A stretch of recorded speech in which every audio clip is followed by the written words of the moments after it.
Hey, Shalom, Shalom. First and foremost, I want to say Kal Halal Yahweh, Ba'Shem Yahweh Shai, Ba'Shem Racha HaKwadash. That's all praise, honor, and glory to the Heavenly Father, in the name of His only begotten Son, who the world ignorantly calls Jesus Christ. I want to shalom to the hopeful elect, and I want to give double honors to the elders and apostles that labored before me in this truth and taught me this truth. Right, and today I'm going to be talking about, this so-called white guilt, man, and how Esau Edom is out here trying to, the so-called white man is out here trying to rewrite history, right? And it's not going to work, man. It's not going to work. We've all seen the atrocities that you've done, you committed, and now you're ashamed of it. You weren't ashamed when you were living high off the hog, man, when you founded this country, when you were rape, robbing, and murdering the so-called blacks, Hispanics, and Native Indians, right? You didn't care then. But as soon as it's being discovered, as soon as it's unpopular to be a rapist and to be a colonizer, now you want to go ahead and rewrite history, man. But the books have been open, man. We seen what you've done. We seen what manner of person you are, right? So don't hide from it, man. You should be proud of it. Like this dude, Matt Walsh, man. He's continuously trying to, downplay the atrocities, the 400-year Holocaust that they committed on our people, man, on the so-called blacks, Hispanics, and Native Indians, who are the true biblical Israelites, right? And they know this is all through the scriptures, right? If you just read the scriptures and you're truthful and you're you're reading it unbiasedly, you'll know that the so-called blacks, Hispanics, and Native Indians are the true biblical Israelites, right? You can't deny it, man. The truth is being preached to the four corners of the earth, and they're panicking because they know, hey, man, that recompense is coming back on them, man. What they sowed in the earth is going to be brought back on their head, and there's nothing you can do about it, man. You can lie all you want, but that, lying ain't gonna do nothing, man. Because we already know you a liar. We're not listening to nothing you say, man. You're not listening to your pseudoscience, your false history, none of that shit, man. And the coons amongst our people that want to side with this man and want to say forgive, forget, while they're killing our people in the streets. Hey, man, you got something coming to you too, man. You're going to drink of the same cup of this wicked man, right? I'm going to start here in St. Luke chapter 8 and verse 17. For nothing is secret that shall not be made manifest, neither anything hid that shall not be known and come abroad, right? So, hey, you can lie, you can try to hide it all you want, man, but it's being made manifest, and who's doing that? The Most High God. He's uncovering your sins and showing the world who you are, right? Because let me get this in 2 Thessalonians, right? Second Thessalonians chapter 2. Let me see, right? I'm gonna start at verse 3. It says, Let no man deceive you by any means, for that day shall not come except there be a falling away first, right? And that was we fell away when when the prophets were on the scene, that 70 A.D., right? The true Israelites were led away captive into all nations, right? Until the Spirit was put back on them in the latter days, right? And that man of sin be revealed, the son of perdition. And this is not talk about the Antichrist. This is talk about the man who's destroyed the earth, right?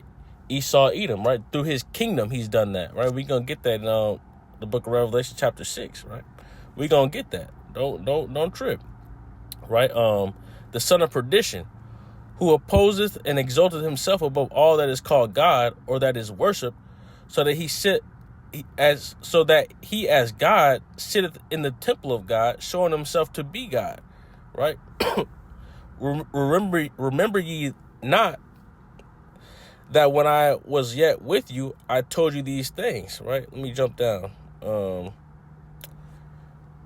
verse 8. It says, and then shall that wicked be revealed, whom the Lord shall consume with the spirit of his mouth, and shall destroy with the brightness of his coming, even him whose coming is after the works of Satan, with all power and lying and signs and lying wonders, right? And you go to that word lying in the blue letter, right? Get it in the Greek. That word lying is G5579, pseudos, right? And all of his pseudoscience, like the bell curve, IQ based off of skin color, right? They'll say the Hebrew Israelites are obsessed with skin color, and we teach a skin doctrine, and only black people are going to heaven.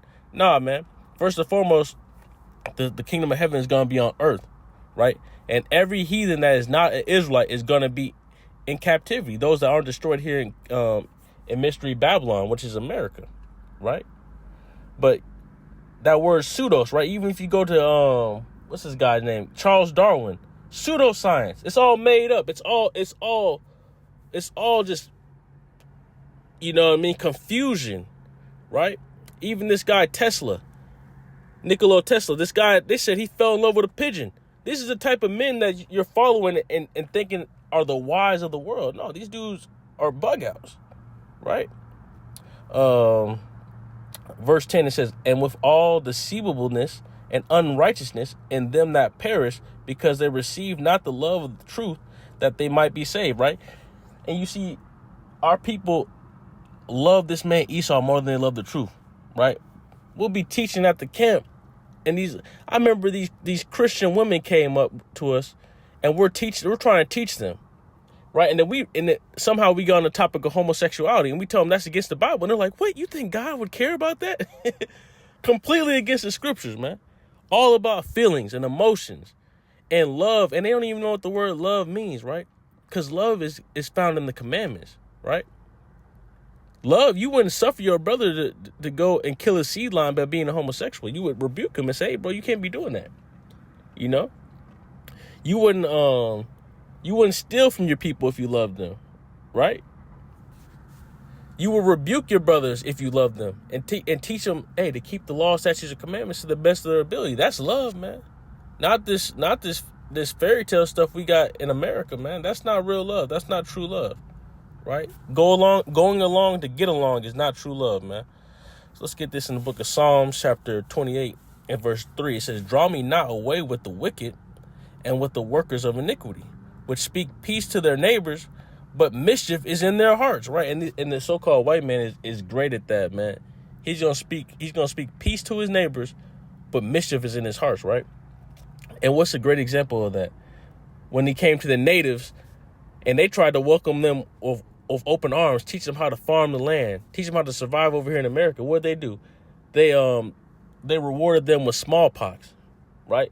Chemical warfare, similar to something they did a few years back, you know, with that jump shot that they said, hey, it's important that the natives and the Negroes get this first. You know what I mean? That guy Bill Gates, man. They're pushing chemical warfare on our people, even with these food. Hey, we shall eat our food, our bread defiled amongst the heathen. Everything we eat here is defiled, offered to idols, right? Tainted food, man. Chemical warfare that they're enacting on the two tribes of Israel, man. The so-called blacks, Hispanics, and Native Indians, right? Verse 4, give them according to their deeds and according to the wickedness of their endeavors. Give them after the work of their hands, render to them their desert, right? So, because this man, our people are so obsessed with forgiving this man when he has done nothing for forgiveness. He hasn't repented for his deeds, right? He hasn't given us what we're owed. You know what I mean? We're owed shit. We should be getting a large amount of reparations. That's a crumb. They won't even do that. Even the so-called allies. You know what I mean? You ask them about reparations, they got all these justifiable excuses. Oh, it was so long ago. Oh, we can't afford it. Nah, man. If you was truly sorry, you would bankrupt this country to make what you did right. You know? So-called blacks, Hispanics, and Native Indians, especially the descendants of the slaves here in America, man, they shouldn't be paying taxes. That's crazy as hell.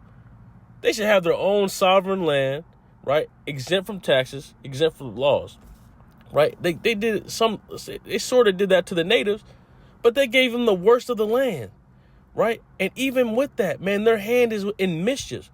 That they work mischief against them, and just look at how our people are on those reservations, man. Destroyed, right? Took away their name, their culture, their language, their true God, man. They got the slave owner's last name, as do the rest of us, right? How the Latinos got Spanish last names. You know what I mean? Blacks and the natives got European last names, right? Oh, they never gave us what we were owed, man. They're still working out their wicked plan and their wicked deeds to this day. They never repented. They never stopped. And why are they still doing it? Because of the wicked, man. They're a vessel made for dishonor, right? Let's get that in Romans 9. Where is it at? Romans 9. Romans 9 and 20 says, let's go 21. It says, have not the potter power over the clay of the same lump to make one a vessel unto honor and another unto dishonor, right? And the white man, the so-called white man, Esau, Edom, was a vessel made unto dishonor, right? Because we know, based off, let me get this in 2nd Ezra 6 and 9, when the Messiah comes back, Yahweh Shai HaMashiach, when he comes back, the empire that's going to be ruling is going to be the Edomites. If you don't believe me, here it is. 2nd Ezra 6 and 9, right? For Esau is the end of the world, and Jacob is the beginning of it that followeth, right? So the kingdom of the Most High, the kingdom of heaven, that's coming here soon, shortly, Lord willing, is going to be ran by the Israelites. And the kingdom that came before that is going to be the Edomites, right? It's simple. It's very simple, man. It's very simple. If you don't understand, it's because the Most High blocked your has blinded you, right? You're blinded by Satan, the god of this world, right? And who is Satan ruling through? Who's powered by the spiritual demon Satan? That's the Edomites, man. Right, this is Daniel 2 and 44. And in the days of these kings shall the God of heaven set up a kingdom which shall never be destroyed, and the kingdom shall not be left to other people, but it shall break in pieces and consume all these kingdoms, and it shall stand forever, right? And Yahweh Shai is that great millstone that's going to destroy this kingdom and the kingdoms that came before, right? Because you go into Daniel 2 and Daniel 7, there's 4 major kingdoms, right? You got the Babylonians, Syria and Babylon, right? You got the Medo-Persians, you got the Greeks, you got the Romans, and then you have the little horn that came out of the Roman Empire, which is America, right? And you got the 7 heads and the 10 horns, the beast, which is NATO and the EU, right? Because it tells you that after Rome falls, then this kingdom will be set up. But that little horn had to come first, which is basically the rebirth of the Roman Empire, right? And you see these Edomites were so proud to be the Greeks and the Roman. They tell you that the society started with Alexander the Greek, who was an Edomite, a so-called white man. But now they want to shy away from that history. Now all of a sudden, oh man, Alexander might have been a nigga. Nah, bro, Alexander is your hero. Alexander the Greek, Alexander the Freak, that's your guy, man. Stand on that, right? That's an Edomite. And we're going to get that in the scriptures, man. Let me get this in Psalms 2 real quick. Psalms, the 2nd chapter, I'm going to start at verse 1. It says, why do the heathen rage and the people imagine a vain thing? The kings of the earth set themselves, and the rulers take counsel together against Yahweh and against his anointed, saying, let us break their bands asunder and cast away their cords from us. And he that sitteth in the heavens shall laugh. The Lord shall have them in derision. Right? Then shall he speak unto them in his wrath and vex them in his sore displeasure. Right? So these people want us to forget all the wickedness they done because they don't want the true righteous, the biblical Israelites, the people of the Most High, God's chosen people, to be back on top. Right? They want you to be forever in a slumber and not realize that he's the man of sin, the son of perdition. No, but he's being uncovered, right? Shit, we're going to get that, right? This is the book of Jeremiah, chapter 49 and verse 10. And it reads, but I have made Esau bare. I have uncovered his secret places. And he shall not be able to hide himself. His seed is spoiled, and his brother and his neighbors, and he is not, right? So Esau, Edom is being exposed, man. He's being made small amongst the heathen, right? Everybody, is sick of this man, and they're ready for new rulership, right? They just don't know it's going to be the Most High God's kingdom that's coming, man. The Israelites and these other nations, they're going into slavery too, man. But they're going to enjoy it because they're going to be ruled in righteousness. Righteousness is going to be abundant in the earth, right? This is the book of Psalms, chapter 73 and verse, let me start at I start at verse 5. It says, they are not in trouble as other men, neither are they plagued like other men, right? It's talking about Esau, Edom, man, the elites, man, right? Therefore, pride compasses them about as a chain, violence covereth them as a garment, right? They live by the sword, man. Everywhere they go, they rape, rob, and murder, they destroy, right? That's what they do. That's what they're good for. That's what they're good at. They're professional destroyers, right? Verse 7, their eyes stand out with fatness. They have more than heart could wish. They are corrupt and speak wickedly concerning oppression. They speak lawfully, right? And that's these devils, man. Instead of just admitting, oh yeah, America has a dark past, they want to try to rewrite the bullshit and downplay it, man. You speaking wickedly concerning oppression. That's how we know these are the Edomites. We know these are the wicked, man. The sons of Satan, right? Their forefather Satan, and guess what? They're doing their work mightily, man. They're doing a magnificent job of living up to that title, man. Living up to their father's standard of the sons of Satan. All right, let me get this in First Maccabees. Let's get this. First Maccabees 1, and we're going to go to verse 60, right? And this is talking about when, the Israelites were made Gentiles. They were forced to give up their heritage and stop following their customs, right?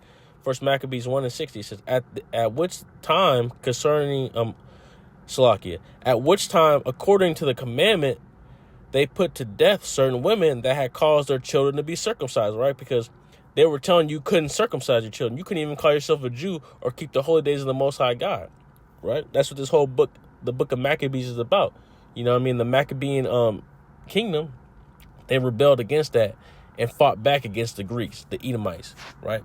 Verse 61, and they hanged the infants about their necks and rifled their houses and slew them that had circumcised them, right? So we see a pattern here with the Edomites. They don't care about young or old, man. They will hang babies. That's what these people were doing. They were hanging children, hanging infants by their neck. Who else did they do that to? The so-called Negroes, man. Lynching us. They slaughtered the natives, right? You got a thing called alligator bait. They were feeding our babies to alligators. And our people are telling us to forgive them. What you mean forgive them? No. The Most High God is not going to forgive them until he recompenses what they've done to us, right? It's all throughout the scriptures. We're going to get that. Don't worry, man. We're going to get that Revelation 13, man. They're going to have to be paid back for what they did to the Most High God's chosen people, right? Because you tell us to forgive and forget, but you're going to remember the Holocaust every year. In fact, we're going to send money to Israel for the Holocaust. It didn't even happen here. That happened in Germany, right? A so-called Jewish man, a small hat, would never tell you, oh, we're going to forgive the Nazis. No, bro. We want our recompense. We need our revenge. We need that, man. And the Most High God is going to give us that. We're not going to get that by our own hands, right? It tells you that. Let me get this real quick. Ezekiel 35, I believe. 35 and... Let me see. Was it 36? 36 and 8. It says... No, that's not it. Hold up. It's a lot. No, that's Isaiah. Isaiah 34. Right, Isaiah 34 and 8. For it is the day of the Lord's vengeance and the recompenses for the controversy of Zion, right? And let me read it in NLT. It says, Isaiah 34 and 8 in the NLT says, for it is the day of Yahweh's revenge, the year when Edom will be paid back for all it did to Israel. The Lord is coming back for revenge. So what are you talking about, man? You don't read the scriptures. You just make up your own doctrine based off the book of your heart and not the Holy Bible, man. You just making up stuff. You don't really care about these scriptures, right? So back in First Maccabees 1 and 60, right? 61, it tells you they are hanging infants by the neck. And let's see who was doing that. Verse 1 in First Maccabees 1 and 1, it says, and it happened after that, Alexander, son of Philip, or who is this talking about? Alexander the Greek, right? Alexander the Great, and it reads the Macedonian. When you research the Macedonians, they go back to the Edomites, right? And came out of the land of Chittim, had smitten Darius, king of the Persians and Medes, that he reigned in his stead, the first over Greece, right? So the Greeks took over the Persians and the Medes and became the empire in the world, right? And I'm going to jump down to verse 9. It says, and after, actually, I'll go to verse 7. It says, so Alexander reigned 12 years and then died, and his servants bare rule every one in his place. And after his death, they all put crowns upon themselves. So did their sons after them many years, and evils were multiplied in the earth. Right? Verse 10. And there came out of them a wicked root, Antiochus, surnamed Epiphanes, son of Antiochus the king, who had been in hostage at Rome, and he reigned in the 137th year of the kingdom of the Greeks, right? And we know after the Greeks came the Romans, the same people, the same people, right? When these proud Edomites, the so-called white man, he was so proud to be the Greeks and the Romans. You read the scriptures and it condemns them. That's why they got rid of the Apocrypha, because it tells you who these people are, man. The wicked. It says when they took rule, evils were multiplied in the earth, right? And you're going to say, oh, well, how do we know those are the Edomites? We go to 1 Maccabees 4:61.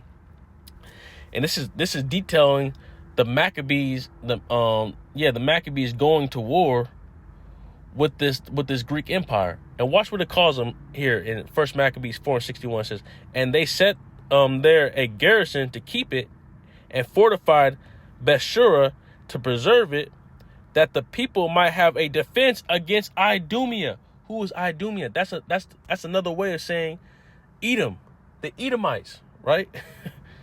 It's simple, man, right? Because when you go back to Isaiah 34 and verse 5, it says, for my sword shall be bathed in heaven. Behold, it shall come down upon Idumea and upon the people of my curse to judgment. And when you read it in the NLT, it says, and when my sword has finished its work in the heavens, it shall fall upon Edom. Right? Edom, Idumea, the nation I have marked for destruction. Right? So you can't get these devils out of it, man. Their judgment is going to come, man. Right? Let's get into what they did to the children of Israel. Right? Because this is crazy, man. This is crazy. These dudes trying to rewrite. They just lying straight to their teeth, man. There's nothing worse than a bold-faced liar, man. Has no regard for the truth, man. That's just sickening. Right, let's get right, because what it say in Proverbs, man? The Most High hates a lying tongue, right? That's why he hates Edom, man, right? And if you don't believe me, hold on, let me get this real quick, right? Let's get this real quick. We gonna drill this in, right? This is the book of Romans, chapter 9, and verse 13. As it is written, Jacob have I loved, but Esau have I hated, and it's crazy because the Most High built this man up with everything that he hates, right? There's no fornicator as vile as Esau. Matter of fact, let's get that real quick, man. Let's get that real quick. Hebrews 12:16, right? Lest there be any fornicator or profane person as Esau, who for one morsel of meat sold his birthright, right?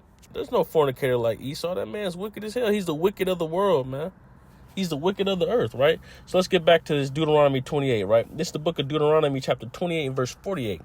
Therefore shalt thou serve thine enemies, which Yahweh shall send against thee in hunger and in thirst and in nakedness and in want of all things. And he shall put a yoke of iron upon thy neck until he have destroyed thee. Who had the yoke of iron upon their neck, man?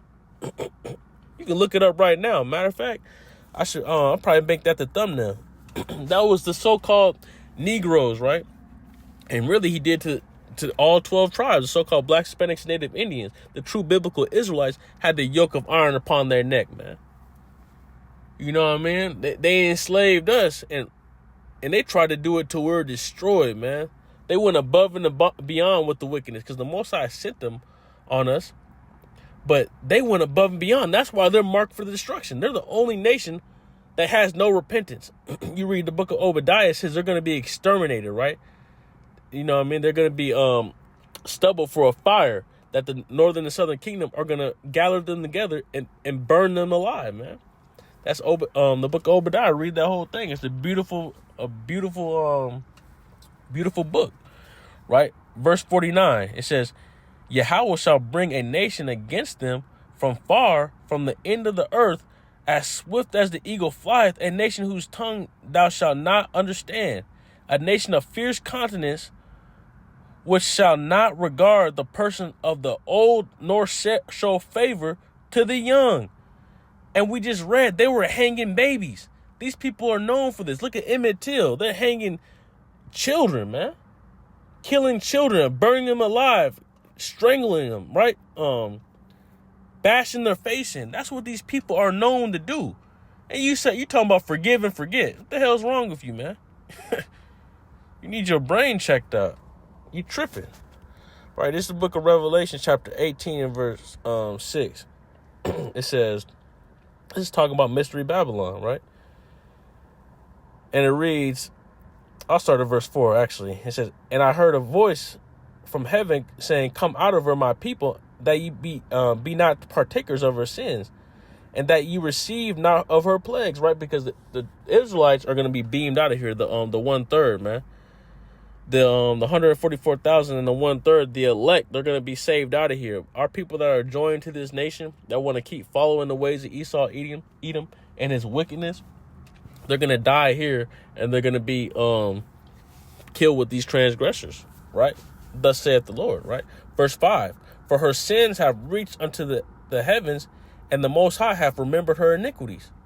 Reward her even as she rewarded you, and double unto her, double according to her works, and the cup which she hath filled full to her double, right? So Esau, Edom, Mystery Babylon is going to be rewarded with the evils that she has done, man. She's going to have to drink out of the cup that she's sown in the world, man. The wickedness that she's sown, man. She's going to get the reward for her wickedness, right? Because she's been living high off the hog. But the Most High God said he's patient with his punishment of the wicked, right? He chastens quickly. He doesn't allow you to keep piling up sin upon sin upon sin. But the Most High God, he's like the feds, man. He's not going to come till he got a solid case on you and where he can put you under the jail. And that's what he's been doing, Esau, Edom. He let this man rule.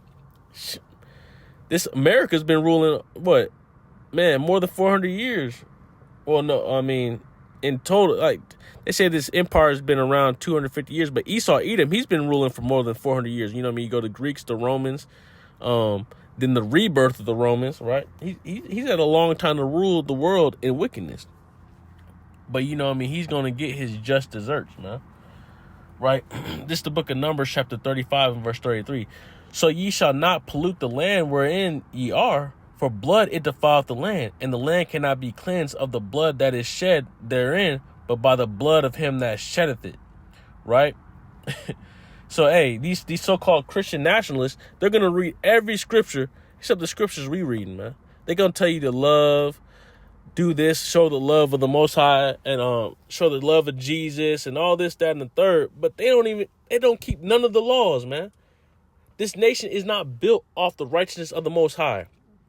It's built off the wickedness of Esau, Edom. And he's used that wickedness to pervert the scriptures, right? Because let's get this in Job 9 and 24, a classic, man. Right? The earth is given into the hand of the wicked. He covereth the faces of the judges thereof. If not, where and who is he? The earth is in the hands of the wicked, man. He covered the faces of the judges. Why? He painted himself in the likeness of the angels, right? He painted himself in the likeness of the Most High God, right? He perverted all the law, statutes, and commandments of the Bible. And in fact, he should have said, hey, forget all that. We done with that shit. We don't even need that no more. That's wickedness. And if you can't see it, man, it's because you're joined hand in hand with the wicked. And you shall not prosper, man. You won't prevail, man. You're gonna die here in Mystery Babylon by nuclear fire with this wicked ass man, this profane fornicator, right? Let's get this in Psalms 140 And verse 4 says, keep me, O Yahweh, from the hands of the wicked. Preserve me from the violent man who have promised to overthrow my goings. The proud have hid a snare for me, and cords they have spread a net by the wayside. They have set gins for me. Salah, right? But who's the wicked, man? I mean, who's the wicked? That's Esau Edom, right? The violent man, the man that shall live by the sword. It tells you that in Genesis, the 27th chapter. We'll get it real quick, right? The blessing of Esau is to live by the sword, man. This is the book of Genesis, chapter 27, and verse 38. And Esau said unto his father, hast thou but one blessing, my father? Bless me, even me also, O my father. And Esau lifted up his voice and wept. And Isaac his father answered and said unto him, behold, thy dwelling shall be the fatness of the earth and of the dew of heaven from above. And by thy sword shalt thou live, and shalt serve thy brother. And it shall come to pass, when thou shalt have the dominion, that thou shalt break his yoke from off thy neck, right? But by the sword he shall live. That's the violent man. Everywhere he goes, he rape, robs, and murders, man. He can only rule through killing, right? Through shedding of blood. And we just read in Numbers, man, the land can't be cleansed but by the blood of him who shedded it, right? Because blood defiles the land. He done defiled every land he done went to, man. And he's laying snares for everybody. That's what it says in Psalms 40, right? He's laying snares for the children of Israel, especially those that sigh and cry for the abominations that are done, right? Let's get this in Isaiah 29 and 21. It says, that make a man an offender for a word, and lay a snare for him that reproveth in the gate, and turn aside the just from a thing of naught, right? So when we're coming out here sighing and crying and rebuking this man, reproving this man, what's he doing? He's laying a snare, right? That's how the famine of the word is going to come. He's going to say that we're saying is hate speech. When we tell you that, hey, a little boy shouldn't be he shouldn't be chemically castrated, right? A little boy can't tell you that he feels like a woman. We tell you that, they say, hey, we wicked as hell. They say we're going against the Most High. It's a lot. They pit evil for good and good for evil, man. These people are crazy. They bugged out. And you can't see it because you're in love with this man Esau Edom, and you're in love with wickedness, right? Let's get this in Revelation 6 and 4. It says, and there went out another horse that was red, right? This is a representation of the Roman Empire, which is the empire of the Edomites, right? And power was given to him that sat thereon to take peace from the earth, and that they should kill one another. And they were given, and there was given unto him a great sword, man. It's simple, man. Esau Edom is the damn devil, right? And his kingdom is going to get what it deserves, man. It's going to get recompense for its wickedness. You know what I mean? It had a good run, you know. They got a long time of rulership. The Most High God is fair, man. He's fair. Hey, let me get this, actually. Matter of fact, right, how's it go? Abomination, right? Abomination. Unjust balance. Unjust balance. Let's get this real quick.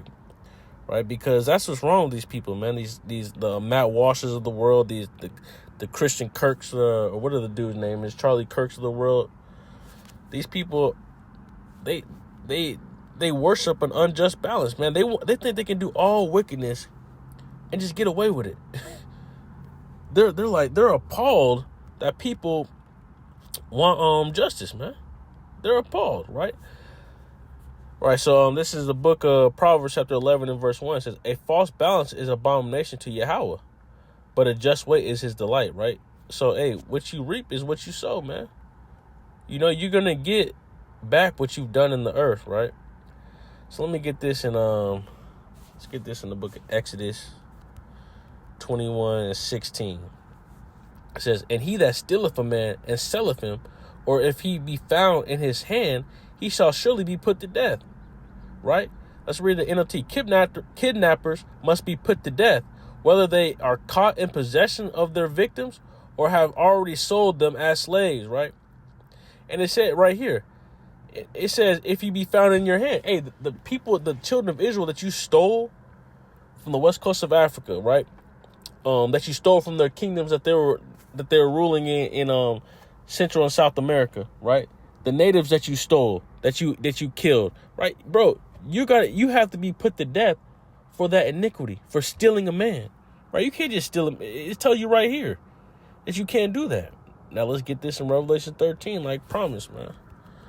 Revelation 13 verse. I'm gonna start at verse 9, man. If any man have an ear, let him hear. He that leadeth into captivity shall go into captivity. He that killeth with the sword must be killed with the sword. Here is the patience and the faith of the saints. Who are the saints, man? The Israelites, right? Those that made a covenant by blood. And I'll get that real quick just to prove it, man. Because there's always a scoffer. There's always a naysayer, right? This is the book of Psalms chapter 15, verse 5. Gather my saints together unto me, those that have made a covenant with me by sacrifice, right? So, hey, man, the saints, the true biblical Israelites are waiting for those that led them into captivity to go into captivity, and those that killed with the sword to be killed with the sword, man. Right, because they violated all the laws. Numbers 35, they violated that. They defiled the land. They have to be killed with the sword. Exodus 21, they violated that. They have to be killed with the sword, right? And they have to go into captivity. It tells you that all through the scriptures, man. And that's Revelation. So you're telling us to forgive and forget. But it tells you that the saints are patiently waiting for revenge. The hell are you talking about, man? Right?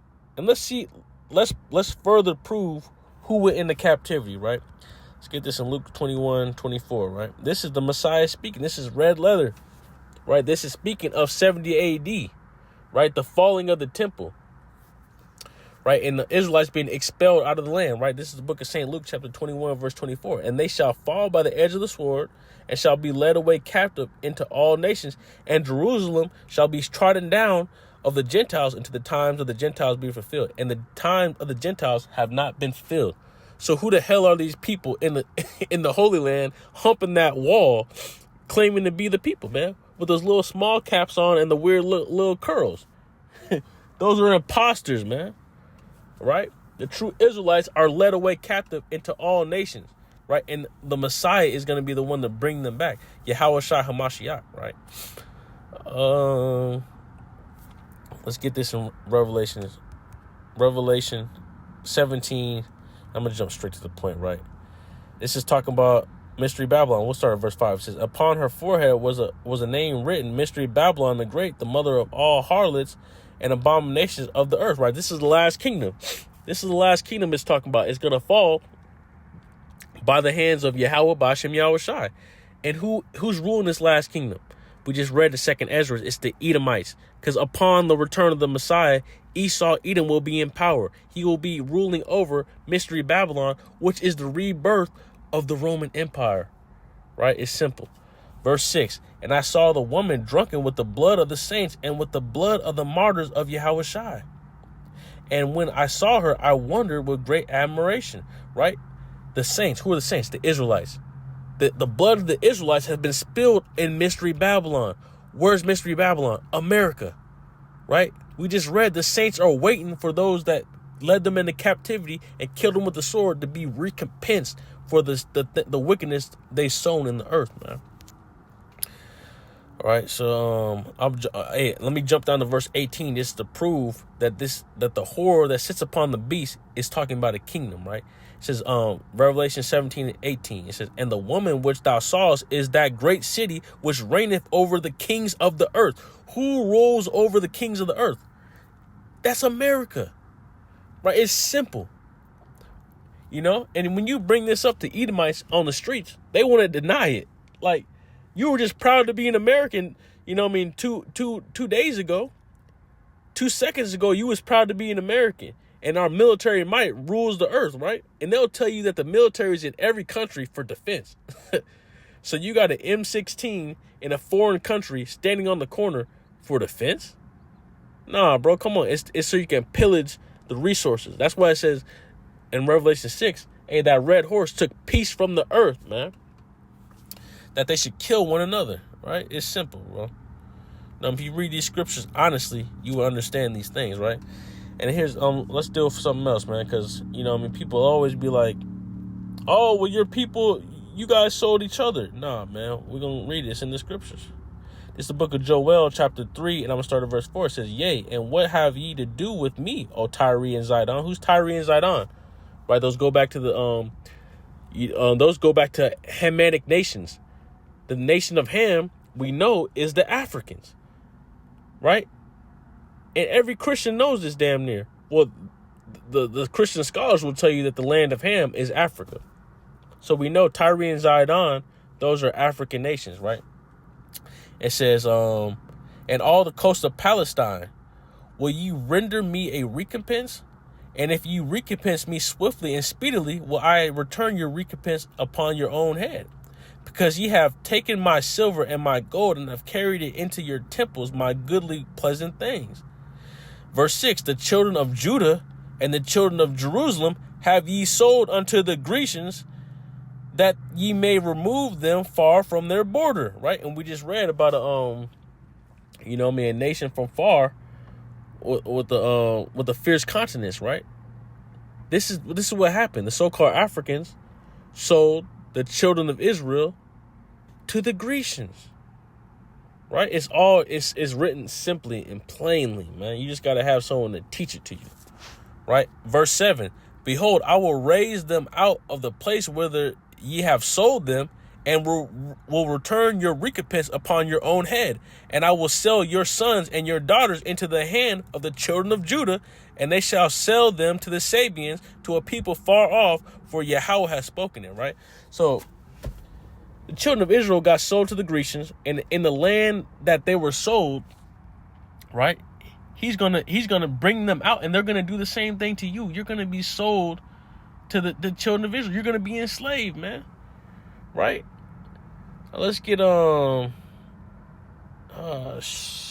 go to Isaiah real quick. Let's go to Isaiah 14 real quick, man. Right, Isaiah 14 and verse 1 says, for Yahweh will have mercy on Jacob and will yet choose Israel and set them in their own land. And a stranger shall be joined with them, right, the Israelite foreigners, and they shall cleave to the house of Jacob. Verse 2, and the people shall take them and bring them to their place, and the house of Israel shall possess them in the land of Yahweh for servants and handmaids, and they shall take them captives, whose captives they were. That's Revelation 13 right there. And they shall rule over their oppressors. It's telling you right here, hey man, Esau, Edom, you're going into slavery, buddy. You know what I mean? You can try to change the history books all you want. You can get on this critical race theory nonsense. It don't matter, bro. Thus saith the Lord, man. You're going to have to get rid of the Bible, because now the Bible is critical race theory. Yeah, you're going to have to ban this, man. Eventually they're going to do it, right? Because they getting killed with these scriptures, man. They getting killed with these scriptures, man. These scriptures is really showing who these people are, right? Let's get Amos 1 and 9. It says, thus saith Yahweh, for 3 transgressions of Tyrese, and for 4, I will not turn away the punishment thereof, because they delivered up the whole captivity to Edom, and remember not the brotherly covenant. Right, we just read what they did. They sold the children of Israel to the Edomites.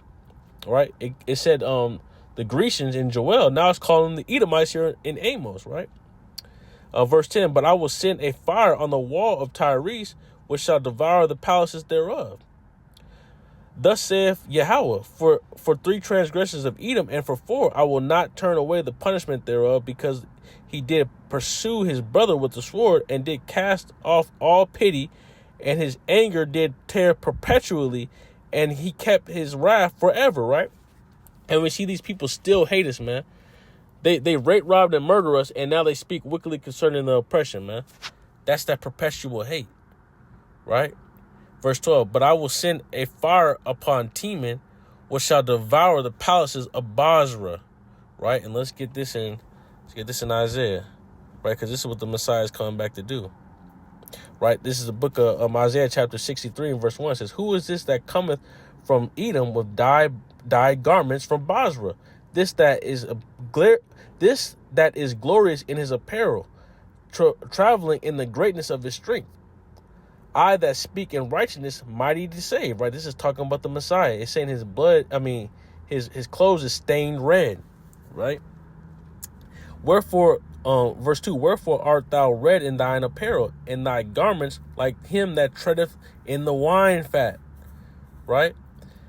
It says, verse 3, I have trodden the winepress alone, and of the people there was none with me. For I will tread them in my anger, and trample them in my fury, and their blood shall be sprinkled upon my garment, and I will stain all my raiment. For the day of vengeance is in my heart, and the year of recompense is come. Right? And it's saying that recompense is coming upon Basra. Where's Basra? The capital city of Edom, man. You know what I mean? Destruction is coming to the Edomites, bro. You can't get past it, man. Let me get this in a couple more scriptures. We're going to close it out, man. This is Deuteronomy chapter 28 and verse 68. And it reads, and Yahweh shall bring them into Egypt again with ships, by the way whereof I spoke unto them, thou shalt see it no more. And there ye shall be sold to your enemies for bondmen and bondwomen, and no one shall buy you, right? This is talking about the transatlantic slave trade.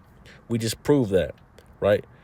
You were sold by the Tyre and Zidon, African nations, to the Grecians, and they took you on ships to the land of your enemies for handmaids and bondmaids, for bondmen and bondwomen, right? For slaves, right? And no one shall save you except for the Messiah, right? And you might say, well, I didn't have slaves. I didn't have any slaves. Oh, that may be true, but hey, thus saith the Lord. Watch this. Isaiah 14 and 21 says, prepare slaughter for the children for the iniquity of their fathers, that they do not rise nor possess the land nor fill the face of the world with cities, right? So, hey, man, you got to pay for the iniquity of your fathers, man. You know? And that's all there is to it, man. There's no getting these damn devils out of it, right? You can try all you want. You can finagle. You can... yeah, man, it thus saith the Lord, man. You know what I mean? Don't get mad at me. Get mad at the Most High, right? Hey, man, I want to give all praise, honor, and glory to Yahweh, Ba'ashem, Yahushua, Ba'ashem, Rachaha, Quadash. Hey, double honors to the elders and apostles. Hey, until next time, man, shalom.